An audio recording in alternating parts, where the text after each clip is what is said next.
Trying to get good. Trying to get back in the habit of this. We're going to talk about my new affiliate program that is 90% done. But there's a way to sign up early that we're going to talk about in a moment. But it's all about helping addictions. The alcohol, it's based on the book, The Alcohol and Addiction Solution. And as most of you know, it's one of my passions. It's something I've been doing for long before I even got into NLP and hypnosis. I was an alcohol and drug counselor first after I got into recovery myself. So, of course, it's a soft spot in my heart. And when I really found the NLP and hypnosis, my whole life started to change. So I really want to take this out there. So what would happen if you could help people recover from addictions and create a new and valuable market? Well, obviously, it would create a needed and valuable service to your current clients and future prospects. And with the affiliate program, there's going to be some unique aspects to what we're doing. So what would happen if you could help others recover from an addiction, one of the top killers of the population? Well, what would happen is you'd create a new revenue stream and help your clients in ways you can barely imagine. Basically, it's no secret that alcohol and drug abuse is the #1 cause of divorce in the United States. It's the #1 cause of the prison population. People, and when I say that, I don't just mean, driving while intoxicated or, vehicular manslaughter because they're under the influence. I mean, people that do crimes to get money for drugs and alcohol, things they're not even aware of. A lot of the domestic violence issues are substance abuse related. It costs at least $559 billion. That's according to the National Institutes of Health. It's the #1 cause of the homeless population. As I said earlier, it's the cause of the majority of auto deaths. Most addicts, though, are highly functional. They're highly functional. We always think of addicts, when we first present this to people, they think of Skid Row bums, the homeless people, which we'll get to in a moment, but that's a small percentage. But almost every family in the United States is touched by the problem, if not immediate, like, nuclear family. If you go out to cousins and that, of course, if you add in very close friends, it's definitely that every family is touched by this problem. So why should we help? Well, when you help someone overcome from an addiction, it creates a deep loyalty. It's why people are so loyal to, like, the 12-step programs or anything that they do to help them recover from an addiction. They're better clients, and I don't just mean that because they're the ones you get, if it works right, they're highly motivated. And then if you help someone overcome an addiction, they have more money to spend on other products and services. It creates massive goodwill. Now, it's no secret that 70% of the alcohol, well, maybe this is to some, this part, 70% of the alcohol consumed is consumed, 70% of the alcohol consumed, is consumed by 10% of the drinking population. At any given moment, a lot of adults in the United States don't drink. Not just recovery, but religious reasons. They just don't drink. They don't feel like it. Just, they don't drink. And then the people that do drink, most of them don't drink that much. They might have a drink every once in a while. But most of the alcohol is consumed by that small subset of the population that drinks a lot. And again, if you were a businessman and you were running a brewery or a winery or a distillery, who's a better client? The 10% that's drinking a case of beer a day or a bottle of vodka a day, or the person that might buy a 6-pack every 6 weeks? Well, they're obviously the target market are the people with a drinking problem. Just like here in Florida and a lot of other states, you see, they tell people, don't drink and drive. Then when you're at the gas station getting gas, if you're in the store, they always have iced beer right by the checkout, especially in the summertime, and you're in Florida all year round, but especially in the summertime, sold by the single can. Come on. Do you really think somebody's going to buy an ice cold can of beer, put it in their little bag, and then wait and drink after their 20, 30-minute ride home? I think not. But, it's just one of those things. We got to also be reminded that alcohol withdrawal kills more people than all other drugs combined. And then I always throw this in there. There's a social stigma about not drinking. If you're not drinking, well, what? Never, just one. There's like why, right? And here's some more open secrets. In the United States, pain pills are a huge problem, growing exponentially. I would like to say it peaked a while ago, but I just read that it's growing. When I went back and was the clinical director of a unit, I had to really familiarize myself with the scope of this problem. The opiates, the pain pills that people are taking. It's a massive problem, and at any given time, a third or more of the people in the treatment center were there because of a pain pill addiction. And many of them started legally, especially here in Florida. I got a lot that were elderly, middle-aged and over, that started the pain pills because they were prescribed. And then I had several people that were there that had long-term sobriety from alcohol that I always remember one guy actually cracked his back. So they gave him, hydrocodone for the pain. And the next thing you know, now, 2 years later, he's in treatment for the pain pills. Heroin is rapidly rising. We just last year, they had Philip Seymour Hoffman overdose on heroin. And actually, he started with pain pills. Well, he's a smart guy, and he figured out, pain pills are expensive, $30 a pill in some markets. And you can buy, heroin at a fraction of the cost, and it's stronger than ever before. So it's more powerful. Other drugs of abuse, marijuana is a big one. It's becoming illegal in some states. And those of us, say, over the age of 50, especially if we haven't partaken in the last decade or so, would be shocked at, in my case, 30 years, but would be shocked at how much stronger pot or marijuana is today than it used to be. Other drugs are at least $181 billion a year, right? So again, why should we help? Well, at least 10% of the population has this issue with some kind of addiction. Alcohol, drugs, pain pills, and of course we're seeing it grow with gambling and things like this. If you have a list, if you're in internet stuff, if you have a list, that means for every 100, 10 or more have this problem, or they have a family member with this problem, So this is important for what we do. Why people do not seek help. There's the stigma of having the problem. If you reach out for help, you're stigmatized. There's work issues. If it's a 28-day treatment program, even if you could keep it from your boss, well, how do you explain taking 28 days? Not 21, not 30, 28 days. Well, it's kind of known. And of course, some other work issues, depending on what you do for a living. If you go into treatment, you're flagged. You may have work problems. If you have a security clearance, if you work in certain fields, I just had someone was a pharmacist, and could be a problem, right? Then that kind of goes with government issues and insurance issues. If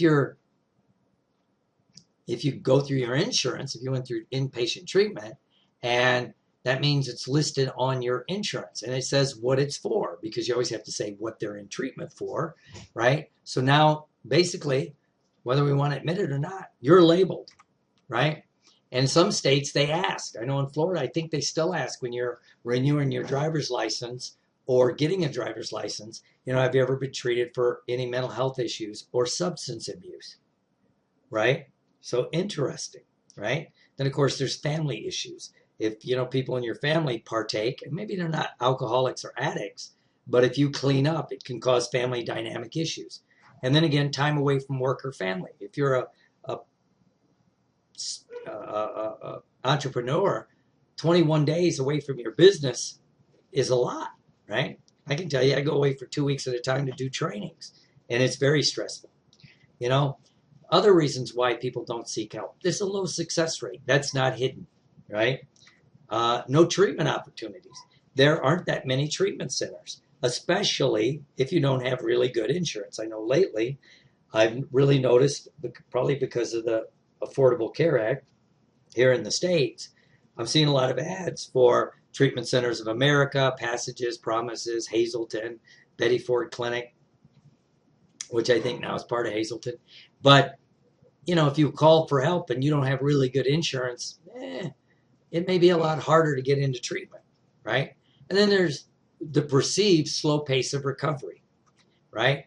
So here's what people try. They try to white knuckle it. I'm just not going to drink or drug, which has to do with willpower, right? They may go to AA. Now, AA's been around for 80 years or more, and it works, but most people don't really understand the 12-step programs. They might go to therapy. And again, they're lucky enough to get a therapist that really understands addictions and how prevalent it is and how it wiggles its way into all kinds of aspects of your life. If not, therapy doesn't have a good shot. Many people try switching drugs. I'm not going to drink liquor. I'm only going to drink beer. I'm not going to do pain pills. I'm only going to smoke dope, which, as they say, is switching seats on the Titanic, right? So why it doesn't work? Well, addiction is a brain-based issue. It's nothing to do with willpower, nothing to do with a lot of other issues. It's a brain-based issue. It also ties in subconscious learning and behavior. So if you take in the neurology and add in this, it's super powerful and hard to unwind. And then, as I said earlier, there's all the social pressures, right? There could be family pressure. And then, of course, people just have denial. I'm not that bad.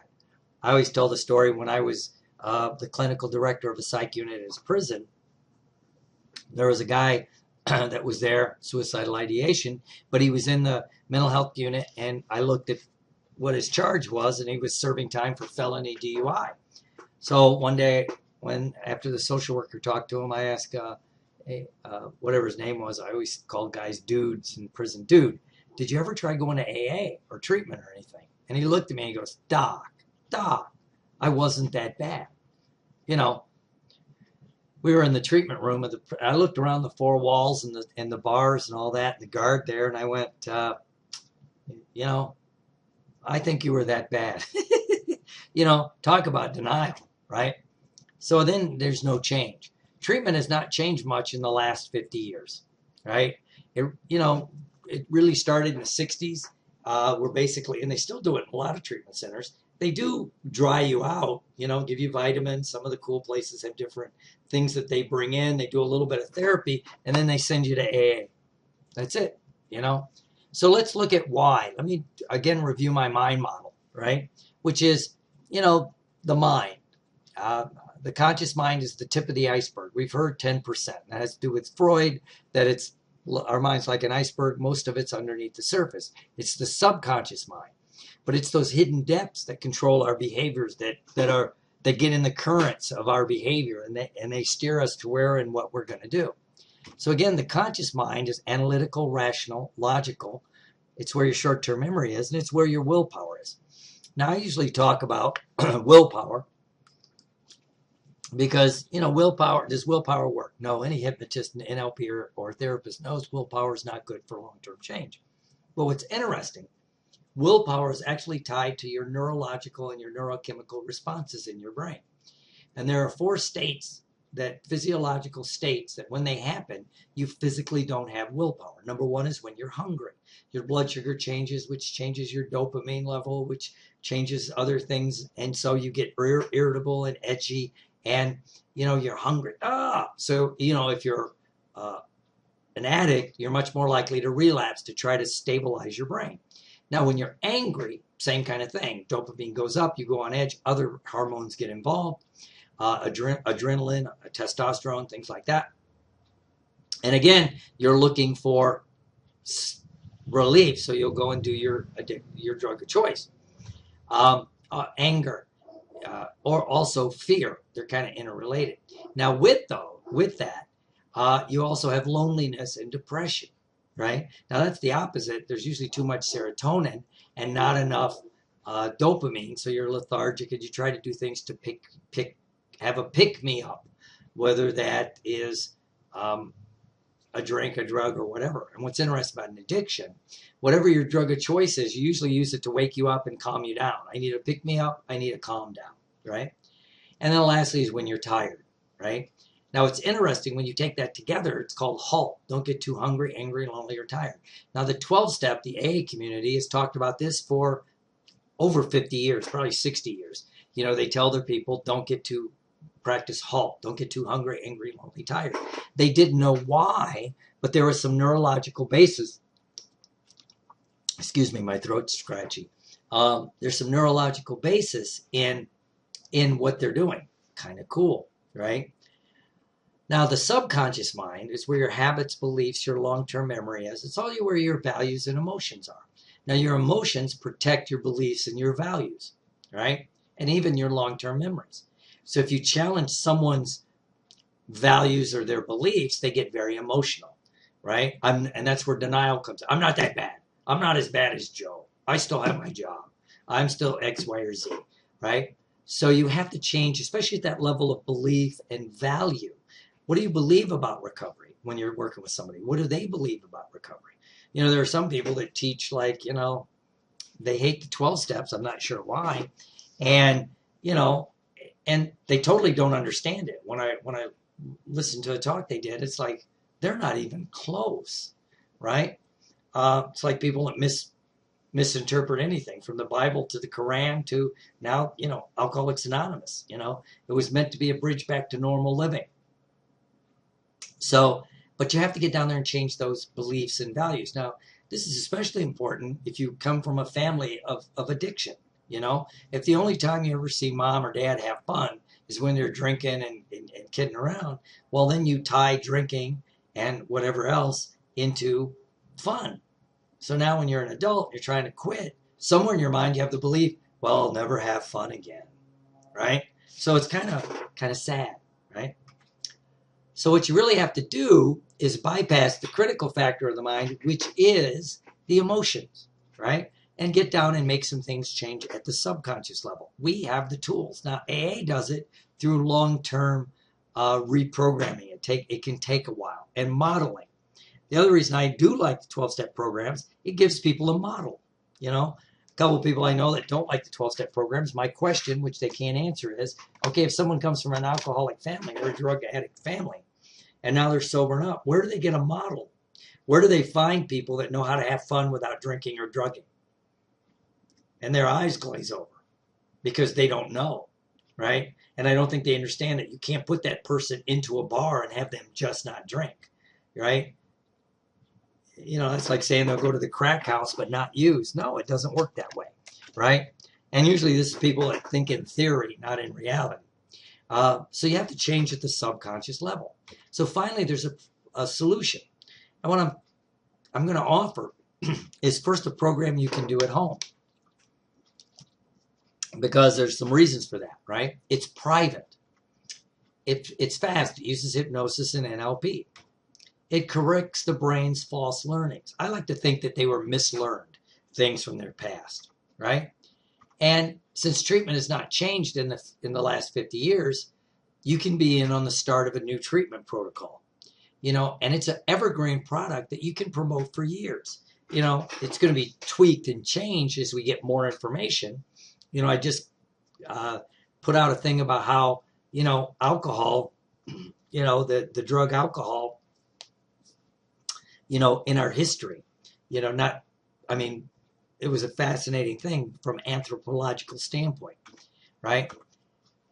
And of course, you know, if you're promoting this to your clients, there's no real time away from work or family.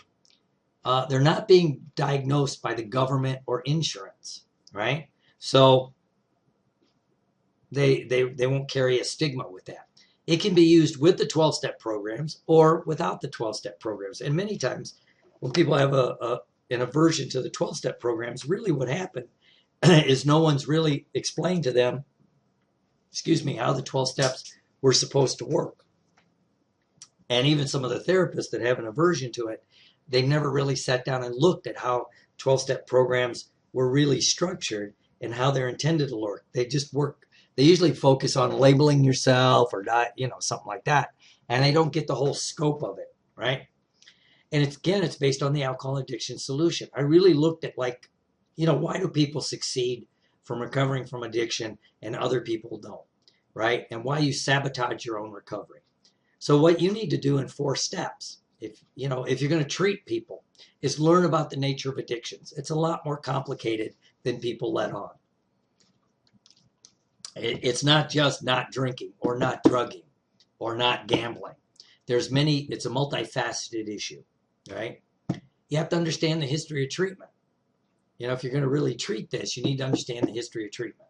How it started in the 60s with basically putting people in, drying them out, giving them vitamins, getting them to eat, resting, doing some therapy, but a lot of AA meetings, right? And then what's changed through the years, right? Then you need to develop a protocol that works, or sell a program that's a protocol that works, right? And then you have to market to the correct population. This is interesting, which is just about anybody. Because if you're talking to a client, I know my office, especially when I had my big weight loss clinic going, I got more referrals from my weight loss clients because it was family members. Hey, can you help my cousin, son, daughter, friend, relative stop drinking, right? And again, it really came very prevalent down here with my weight loss population, right? Doc, I don't know why I'm not losing weight. I'm not eating, I'm exercising. Do you drink much? Yeah, I have a drink every night. Well, how much? So you come to find out they're slopping down a bottle of wine. Yeah, that'll help keep you fat, right? Or there's a fast, easy way. You could take our program or my program and sell it, right? And then you coach selected clients, right? Maybe, let's say somebody's on your website. This is especially true for people with big websites, right? They're not going to come see you. Let's say they get on your site and you're in Virginia and this person's in Colorado. They may jump on a plane, come see you, but they may not. But what if you had a way that you could sell them a program that they can do at home, and then maybe you could either coach them via Skype or the phone, right? Or, refer them to someone that's been trained in the program locally that could help them, right? Which also means that, like you in Virginia, then, someone bought the program from me in Florida, but they want to see somebody to work on a couple of the issues. Well, if they understand the program, they could be referred to somebody that understands it, and then okay, you're stuck here and here and here. Let's work with that. And then you can also borrow my credentials, my expertise, and my experience. It's clean hands. In some states, this can become very important because treating an addiction is a clinical issue. Yes, you can kind of get around and call it a habit.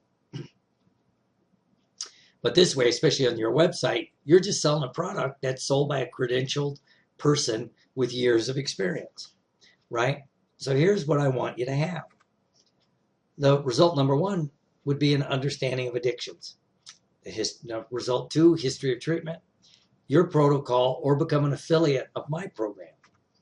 Number 4 is know how to market it, right? But why reinvent the wheel?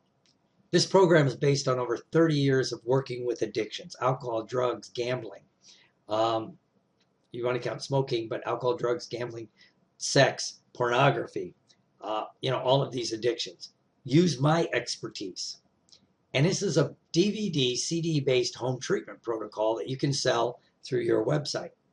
It's a turnkey system, right? We'll have a turnkey system for you, right? You just refer people to it. They go to the webpage. They can order it. Just use our program. There'll be ongoing marketing as I get it going. In fact, I've got a meeting with a couple people. They want to implement it into a inpatient treatment program, right? So introducing fastaddictionrecovery.com. So what is fast addiction recovery? It's different than anything else because it's based on history, training, real world experience. I've ran treatment centers, inpatient, outpatient, right? Adolescent, adult. I was director of a psych unit in a Florida prison. So 30 years of real world experience. And I've trained hundreds, if not thousands, of people on how to work with addictions. So if you don't have this course, you miss out on helping a needed population and saving lives, helping family and society. And you can get started at home. Now I'm going to be offering a pre-release because the whole program should be operational this weekend, right? But if you join, If you join now, the first 10 will receive a free ticket to the upcoming live training where I'll train the coaches that'll do the coaching online, Skype, or in your office, right? It's going live on the 18th, Sunday.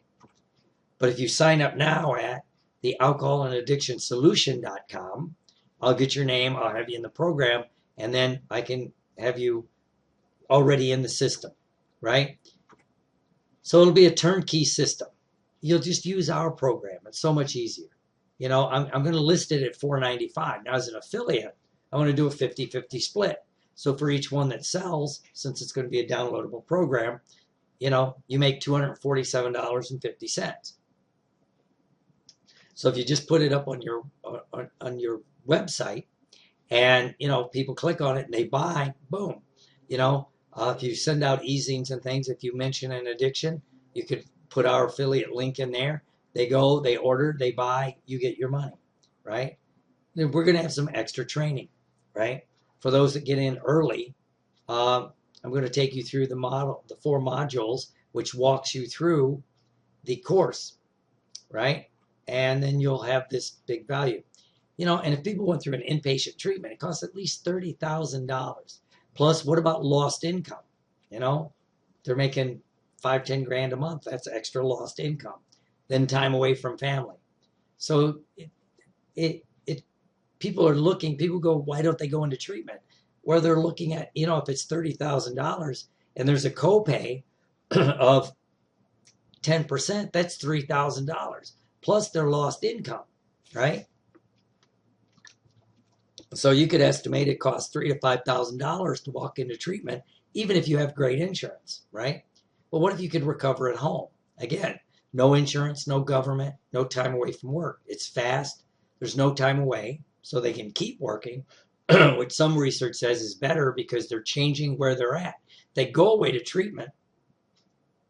They change while they're in treatment, then they come back to the old environment, and all those old triggers have not been desensitized in real time, right? So again, we're going to sell the program for $497 when you can tell people it, you know, the real world value is like over $30,000. And again, it saved my life, so I had to give back, right? And, you know, it didn't just save my life, it gave me a life worth living. That's why I want to get this affiliate program out there. And there's some bad programs out there that, you know, that I think cause more damage. And I think in the long run will hurt the NLP and the hypnosis community. So if you go to the Fast Addiction Recovery affiliate site, you know, without it, you have missed opportunities, lost income, no impact on society, and people suffer. With it, you get comfortable with working with addictions. You have a new audience for better outreach, positive feeling of helping. And again, when I say better, new outreach, let's say you have a weight loss client. You don't want to get into addictions because you think you just don't want to. You know, liabilities, issues, or just don't want to. But then, you know, your weight loss client says, you know, Joe, my cousin really has a drinking problem. Can you help? Well, here, have them order this program from this site. You give them the link through your affiliate. Boom, you've helped them, you know, and it's evergreen, right? You get the positive feeling of helping. It has a positive societal impact. It can become a passive income stream. And again, it creates loyal followers. So what to do? If you go to Fast Addiction Recovery, or just sign up right now, because I don't think Fast Addiction Recovery is quite ready yet. The alcoholaddictionsolution.com website, you'll be able to jump in and get the bonuses. And you can start promoting the program as soon as it goes live this weekend, right? So go ahead and do that now, right? Alcoholaddictionsolution.com is the easy place to do it. So I'd like to thank you for being a part of this call, and I'm going to repeat the call when I tweak the program even more, and then I'll be doing some webinars that will be on the site that you can refer people to, that if they, you know, if they go watch the webinar on recovery for basically the end user, the people with the addiction, and then they buy it since it came through your link, of course, you would be the one to receive the